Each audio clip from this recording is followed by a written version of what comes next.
Now we gotta fight him. Anytime where you've seen Alan and Mr. Scratch at the same time, like in the same room or the same cutscene, is because it's been him at 2 different points in time inside of the dark place, because it doesn't operate on linear time there. Now, as to how Saga put all that together, I have no idea. I don't know. Woo! Reload, hurry. Go. Go. Yeah. There we go. The Dark Presence is using his body. I'm sorry. So yeah, it's not him doing it on purpose. Oh no, it got out of Alan and went into Casey. Oh, it took the clicker. So much for that. Dear Fist is canceled. The heck it is. Not on our watch. So begins the final chapter. We need to get to our next gig. So now Saga, Tor, and Odin are all in the dark place. And Casey is now Mr. Scratch. The first time I played this, I was like, oh, I wonder where Tor and Odin are going. I wonder what they're doing. Easy answer. They went in there to jam. Sure, they're going in there now, but then we see them playing Herald of Darkness. That's what they go in there to do. And probably because it was written that way in the return manuscript that they need to do that. And they're going along with it on purpose because the story doesn't control them. I'm the reason this is all happening. Yes, it is. Tor and Odin went in after her, right? Maybe they'll get her out with the power of rock and roll. Don't say it like you're making fun of it. We're out of the dark place. Death matters now. Life is good. Only thing we're missing is his tweed jacket and hoodie. What's extremely cool about this part is that it recognizes that it's super reminiscent of the first Alan Wake game. So the score, the soundtrack from this point to the end of it is scores from the first game. Or at least it sounds very close to it. The background music right now sounds a lot like it.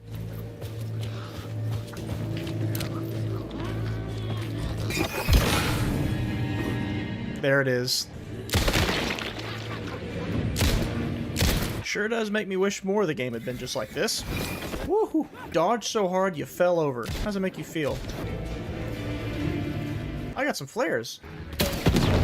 So it wasn't Mr. Scratch the whole time, it really was Alan. Mr. Scratch was just chilling inside of Alan's body, waiting for the right moment to come out and play. Why'd he let Casey live? Probably because it was aware of what the story had been written so far, and it knew it needed Casey alive to take him over. There's also a theory that it was drawn to Casey because Casey is a figure who's been impacted by writings in the Dark Place, like the Dark Presence is, but it could be true, it could be not. I don't know. If it is, interesting. If not, then just chalk it up to the Dark Presence knew it needed Casey. It had taken me 13 years to get out. And now he's willingly going back in. Crazy. Give us that pose. Yep, there it is. Yeah, so now the Dark Place is in the middle of Bright Falls instead of under the lake. And this is what it looks like now. Yeah, no more New York. We are in Bright Falls, baby. Wait, what's so wrong with this? Why is this bad? Eternal Deerfest is what I'm seeing, and I have no issue with that. Alan Wake knows his fans and never lets them down. Thank you, thank you. I try. The people in this segment... Characters echo each other in unique and surprising ways. In particular, are rich examples of... Yeah, it's what I've been saying this whole time. The people in this segment are commenting on the story of this game itself. It's kind of funny. Why no love for Barry? Yes, yeah. Why no love for Barry? Excellent question. That's what the question we've all been asking. I guess technically we are at the end of a trilogy because Departure was Alan Wake 1, Initiation was Alan's campaign, which is over now, and then Return is Saga's campaign, which we're coming up on the end of now. Everybody's standing around watching. What are we watching? Is that Ilmo? It is Ilmo. Well, how about that? We got our cutout. We gotta see what the ending says. Uh-oh. It's a sick, sick story. Time to go. Oh, there's people to my right. Oh, there's another guy to my right. Pretty similar to when we broke out of the lodge last time. So now we gotta get to the real writer's room. Or I guess where the writer's room is now. Because before the writer's room was in the top floor of the cabin, but now that the dark place is here at Bright Falls, we gotta find it. Valhalla Nursing Home. Was Scratch's insecure need for fame, for praise, drawn from my psyche? Probably. Yeah, we are in the dark place again, so bets are off once more. That's a vision of Alice straight ahead. There she is again. Oh, shoot. Yep, time to go. Time to go. I don't know where I'm going. I'm just going what looks the best. It's Rose. A Rose and Alan reunion? How are you here? I'm here to save you, silly. I got your instructions. I found every hidden message you left for me. I don't know about all that. No, Rose, I haven't been leaving you any messages. Hey, maybe Alan was actually messaging her, just not this Alan, not yet. Maybe at a different point in time he does. There he is. Around and come together, Tom. I think his room is open in Final Draft, and you find a manuscript page that basically it says like he watches over Cauldron Lake in the water in his bucket, basically implying that he's extremely powerful. And there's a writer's room in the top of this building. Is there actually one here? Probably not, because we are in the dark place. But at the very least, there's probably something that serves similarly to this room. I had to write one more chapter for Return. A perfect ending that would save us all. In a horror story, there's only victims and monsters. That is the line that Alan said in the opening cutscene of this game. I won't let the horror story take Logan and Casey. They need to survive. Non-negotiable. Not just them. We need to try to save everyone. Yeah, Saga's such a piece of garbage. I'm sorry.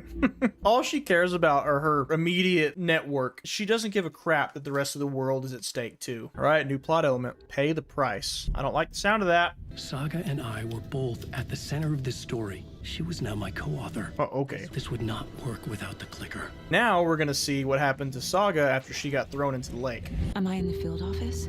What better way to cap off Saga's campaign than to force us to come in here to her mind place and mess with the case board? Yeah, we're stuck in the mind place too. I don't know what to do. That wasn't me, was it? Oh, we're coming up on another part that a lot of people complained about, saying it was woke. It's a part that I explained in my Alan Wake 2 video, but I'll touch on it again here. So we gotta find... Do I have a little flashlight? She's got one on her hip, but it won't let me mess with it. Love it. I let everyone down. Logan, Casey, myself. I'm trapped in the dark place. Powerless. I'm not powerless. This isn't me. We are hearing another version of Saga who is more manipulated by the dark presence and completely lacking in confidence. That's who we're hearing, which is important to the point I'll make later. It's not our Saga saying those things. I neglected my family for my job. Your daughter? A terrible mother. I let my daughter die. This is what I deserve. Who at Remedy thought the Mind Place was fun? Genuinely, I would love to know. My life, my family is just part of a book. Another white asshole deciding what I get to do, how I get to do it. There it is. She called Alan Wake a white a-hole, which made the rounds online, and people are like, oh, I'm not going to play that game now. DEI or sweet baby, blah, blah, blah, blah, blah. Like, well, that's not actually our character saying that. That's an evil entity trying to manipulate her to think against Alan, to turn against him. Dark Presence has been manipulating and calling out race since the first Alan Wake, before a company like Sweet Baby was involved. Just saying. Alice Wake had that rant about Alan's wealthy white drama or whatever, which, like, all the people that made this game are Finnish. They're probably mostly white.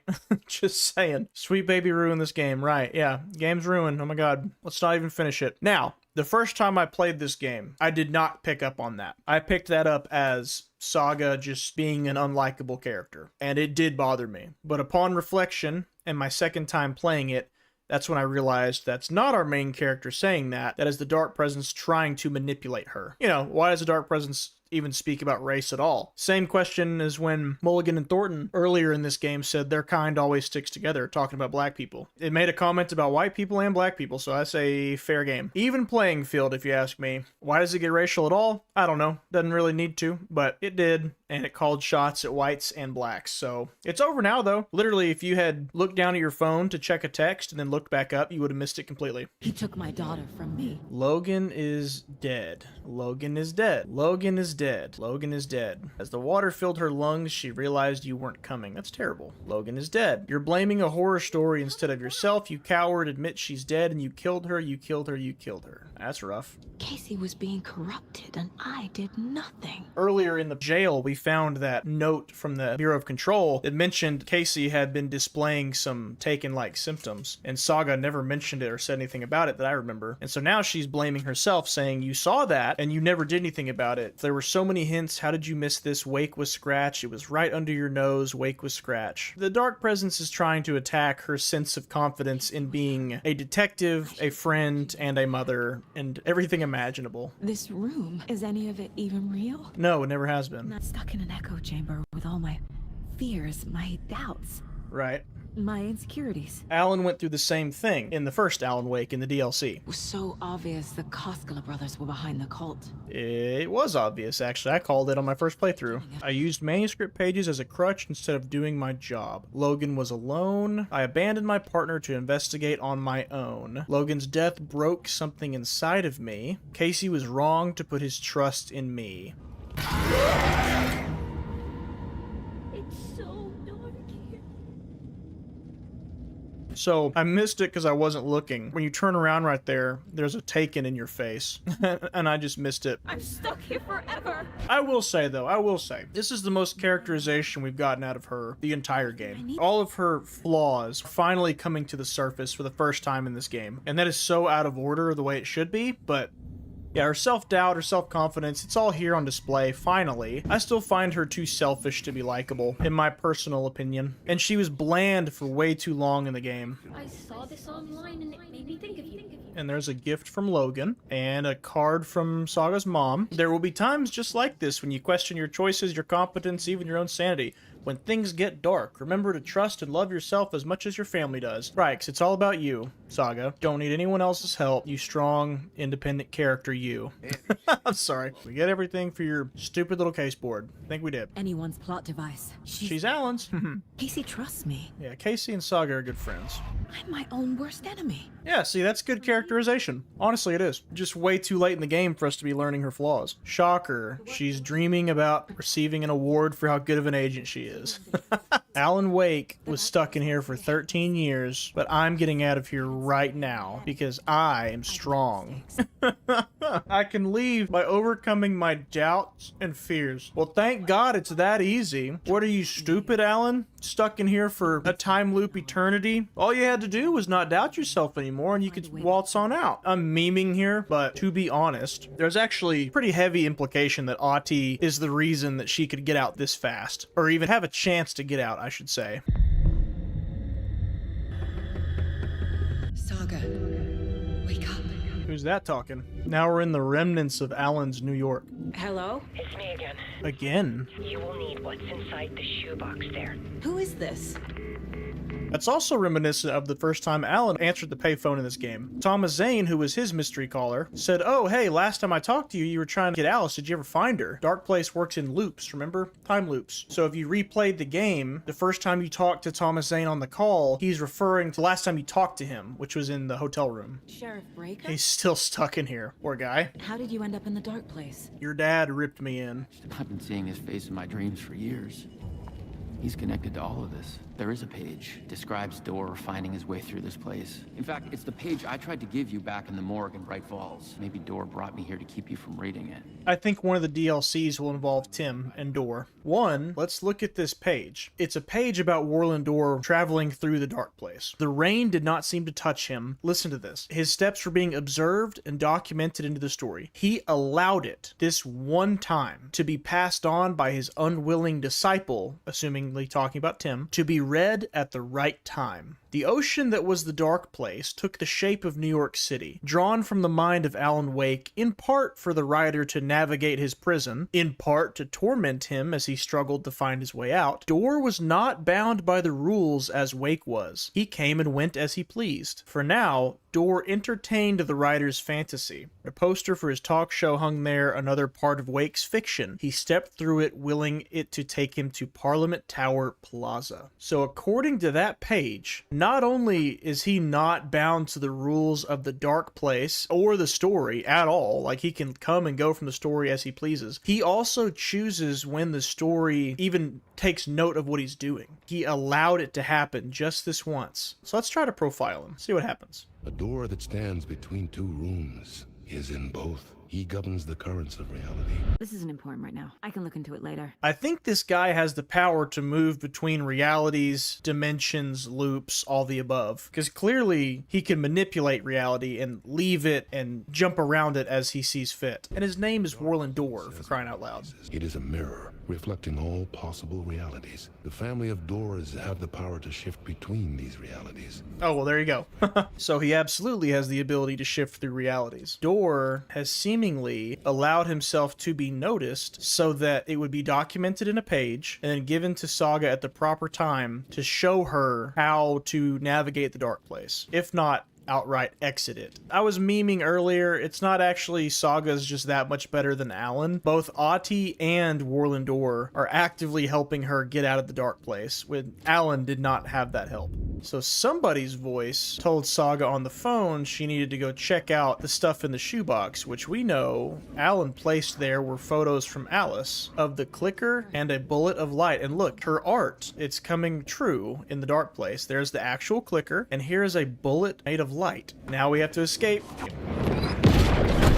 Wow. Alan is getting some help. He did get help from Ahti, because remember, Ahti was the one who said, hey, go check that shoebox. There's something left in there for you, which they were the photos, and then he put the photos in this shoebox, and now Saga has them. So Ahti did eventually help. Eventually. Alright, you clowns. Have a flare. These might be the last enemies of the game. Helped Alan only to help Saga, though. Yeah, you're right. He needs your help to finish the story. How am I supposed to help him from here? The best-selling author needs someone who's never written before to help him finish the story. Alright, let's profile Alan, and since we're both in the dark place together, this ought to be an actual conversation. Alan. Saga, what is this? So this is coming from both of us. Maybe that's how we could communicate in the overlaps. We could use this to stop Scratch. First, I need the ending. What's wrong, Alan? Can't write your own ending? It has to be perfect, but I don't have time to figure it out. I don't know what to do. The elements of the ending need to come from the story's pre-existing parts. In a horror story, there are only victims and monsters. If there is a hero, they will ultimately pay a heavy price. So the ending has to be earned. That's the only way to make it stick. Logan and Casey must survive. Screw the rest of the world. They need to survive. Non-negotiable. Well, what if you don't have a say in that, Saga? Like, what if that's the answer to saving the entire universe? Then what are you gonna do? Person who I twisted into a character. Ooh. He isn't my creation, so he isn't a suitable host for the dark presence. There you go. I can write that into the ending to drive that fucking thing out of him. That's big. That's a big piece of lore right there. He was a real guy, twisted into a creation by Alan Wake. Alan didn't make Alex Casey, but he did make his experiences. So the Dark Presence doesn't want him. Alright, Saga, how do you see the ending, you perfect little writer, you? Return is a story about a story that comes true. And I'm a character in the story. Not just a character, the hero.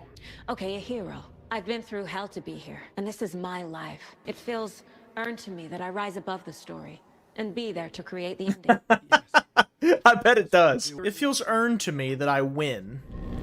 You arrogant, self-centered character. It feels earned to me that I'm the best ever and that I overcome all obstacles in the end. This isn't Scratch's ending, but this isn't your ending either. This is our ending. You aren't the only one deciding these things anymore. Right. Tell him how to do it. I can't do this. And then Alan says, yes, ma'am. Every time I write, things only get worse. You beat this thing back in 2010, Alan. And here you are doing the same again. You're a hero, too. We're in this together. Let's go with this. Are you sure? See, this is why it didn't make me mad. This right here. There's no time for anything better. Scratch could be here any second. When I first saw this, I was like, oh, Saga did the ending instead of Alan. That's so stupid. She gave her suggestions on thematic material, but Alan is the one who ultimately writes the ending and says, here, I got this. So I'm less angry about it. I'm really annoyed with all the self-aggrandizing banter from Saga here. Like, it just reeks of arrogance and unsatisfying, annoying character traits. Like, insufferably annoying character trait. But at the end of the day, Alan Wake is still the writer. She just kind of gave him a pep talk and reminded him that there are stakes to this story that are not just his own, which is important. I will concede a little bit. That is important that Alan needs to keep that in check. All right, so we got our clicker, we got our bullet of light, who is left by our female mystery caller, and we're gonna take it with us across the dark place, and we're gonna meet up with Alan to perform the ending to his story of return. Here's the ending. Alan? Saga, I finished it. I have the clicker and the bullet of light. I have to be the one to do it. I bet you do. A play of shadows catching my eye, thrusting my face into the water. He's here. It's shockingly cold, passionate. Past the mirror of the surface, and I will see. Casey? The end. Scratch. Now. All right, now the ending is reality. Now we're gonna see how it plays out. And in that moment of silence, the whispered message finally heard. It doesn't want Casey, it wants Alan. What if there's nothing waiting to be revealed? The play of shadows fool us all, subterfuge to get our price of admission. Darkness not as a monster, but as emptiness. We're none the wiser. Bullet of light. No answers, no truths. The hero turns to look inside, is destroyed by what he sees, and is redeemed. Saga said we're both heroes. I'll pay that price. So will she. We are here to kill the monster. I pray nothing comes after this. Nothing but sleep. This is how we win. Is it too easy? This image right here is literally the first image of the first cutscene of the game. They sixth sensed us. They showed us the ending right at the beginning. Always coming back to the beginning. Maybe it's a mercy. Forgetting. To know nothing when we loop around. Back to the... What would we loop back to? Anderson.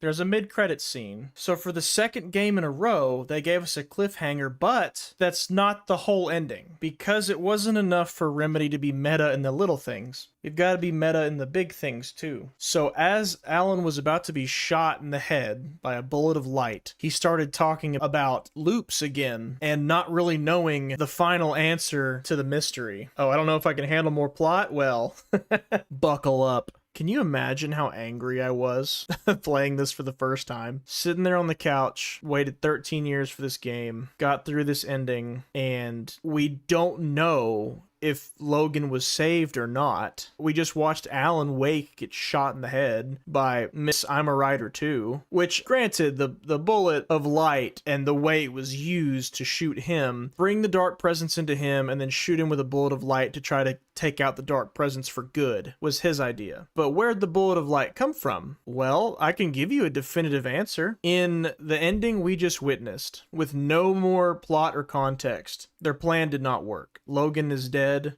and the story has become reality. It's a dark ending to a dark story. Here we go. Here's our mid-credit scene. This part is just for you. I got in touch with an organization that was still looking into what happened in Bright Falls.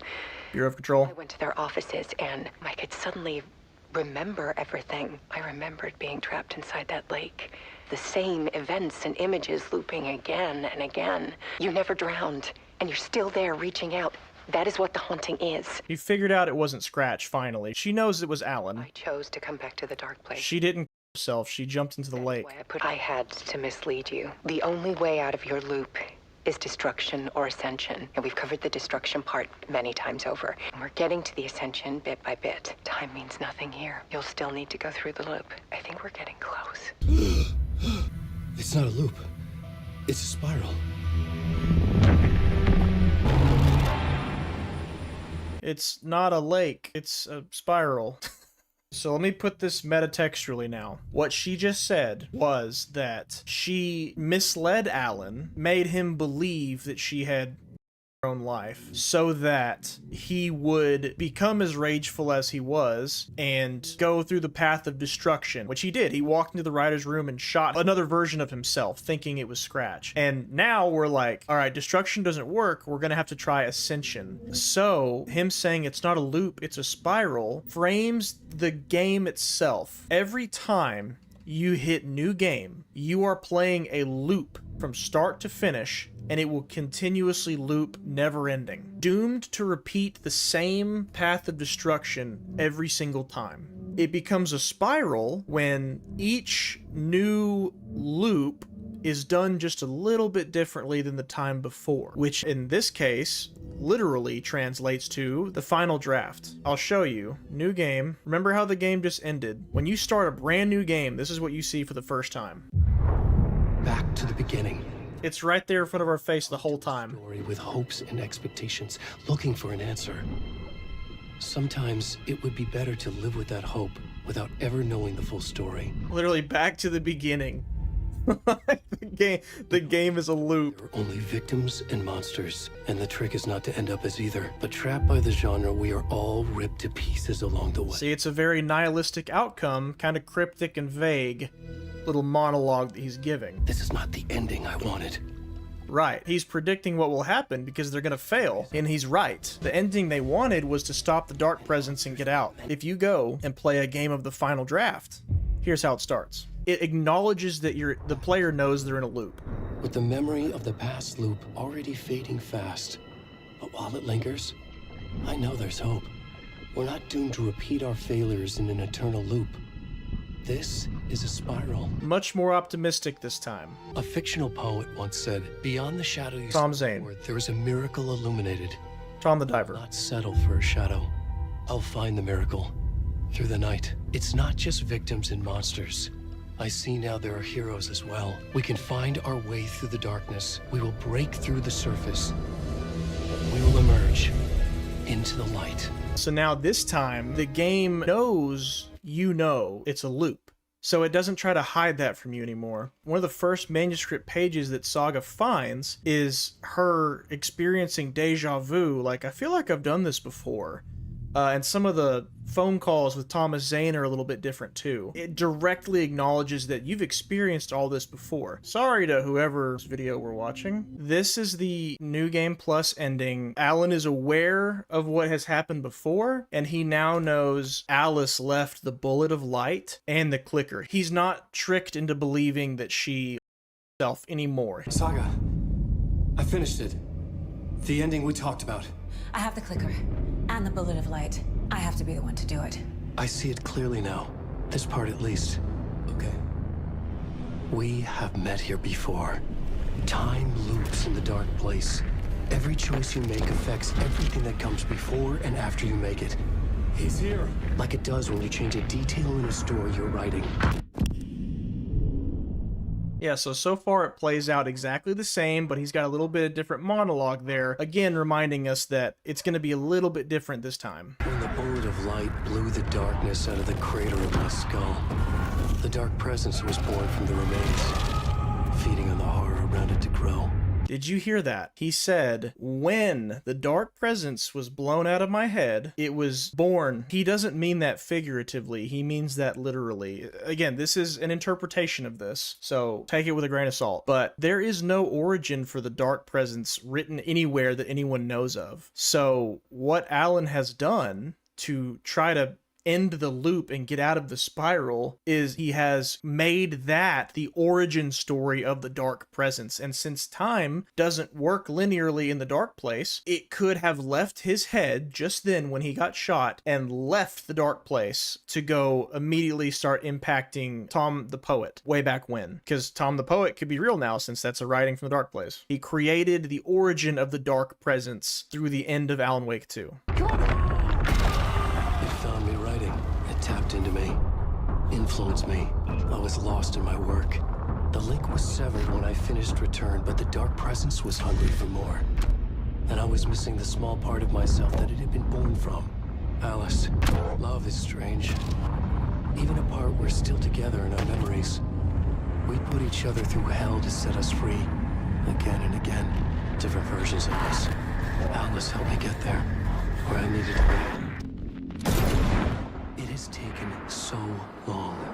The process to change reality is so delicate. What he's also saying, if you think back to Alan Wake 1, he was always a guy with darkness within him. And there's been several hints about this throughout this game too. Lyrics of Herald of Darkness. It said, the darkness within him held her hostage. He punched paparazzi. He was known for his temper. And he was saying that the part of him that the dark presence had been born from, his anger, his guilt, the metaphorical darkness within him, stemmed from Alice. Love is strange. So, you know, she led him to take on a lot of his insecurity and darker pieces, unfortunately. But it's because he loved her and wanted to take care of her and felt guilty when he couldn't. And he gets shot exactly the same. That origin of the dark presence now being written in, he changed the origin of the dark presence. Now instead of leaving him to go and do Alan Wake 1, it doesn't leave him this time.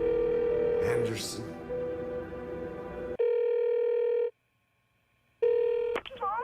Logan?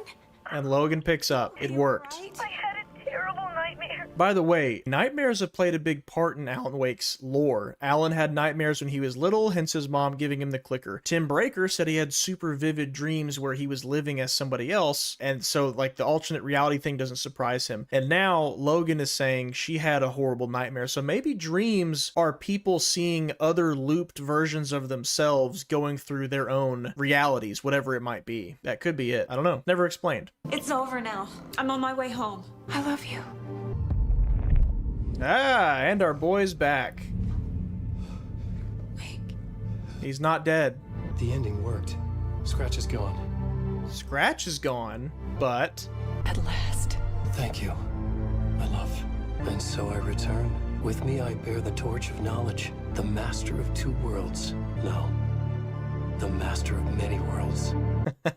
He's saying he remembers everything, so that's easy enough, right? They've broken the loop, it's now a spiral, and they seem to have even broken the spiral, so his memory's not gone. Like every other time they do a loop, now he remembers. Master of many worlds. As to what exactly that is implying, if I had to interpret this, now that he and the Dark Presence have become one, that's no longer the Dark Presence and Mr. Scratch and Alan, he made himself the origin of the Dark Presence and then put the Dark Presence back. It's like spilling out drink out of a bottle. Now he wrote that the drink went back into the bottle and we corked it. It sounds really similar to what Warland Door can do, which we'll see how that goes. I don't know how happy Mr. Door is going to be about that. It could be saying he's now able to manipulate the Dark Place in and of itself, which I guess we'll see. See if that's true. Maybe DLC will give us more answers, maybe Alan Wake 3. Yeah, the final draft ends on a happy note. As of now, that is the ending. And if you were to play the game again, the final draft especially, it makes so much more sense everything that's happened. Almost every single time that I said, hey, I want to tell you this, but I don't know if I can, the answer was usually, well, because everything works in loops, and Alan's creating it right now, but it happened years ago.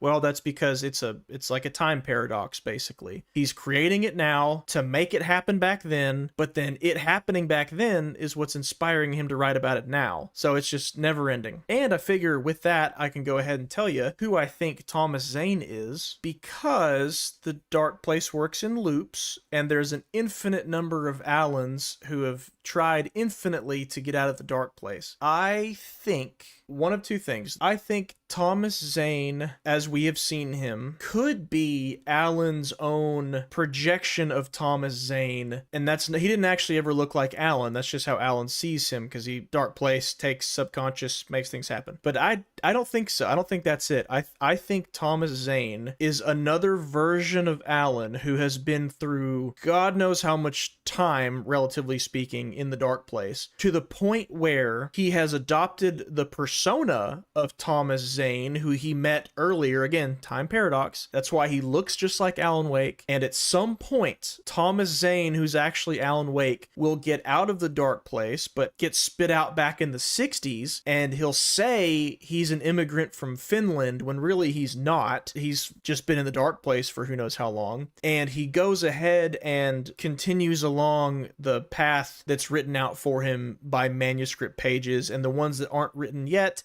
he goes ahead and writes. So I think it's one big time loop. I think Thomas Zane and Alan Wake are one and the same. Remember, spiral, not loop. Just because it happened doesn't mean it's doomed to happen again. It's just a little bit variance every single time. Just a little different, just a little different. So Thomas Zane is a version of Alan that never got out of the Dark Place, that never became a master of many worlds, that never figured all that out. He just went cuckoo bananas and eventually got out, became what we know as Thomas Zane. That's what I think. You know, there could be people's interpretations that directly contradict with what I'm saying. But yeah, I wouldn't be shocked to find out in Alan Wake 3 or something that Thomas Zane is Alan Wake. I don't think Tom is Alan's dad. I think it's the same person.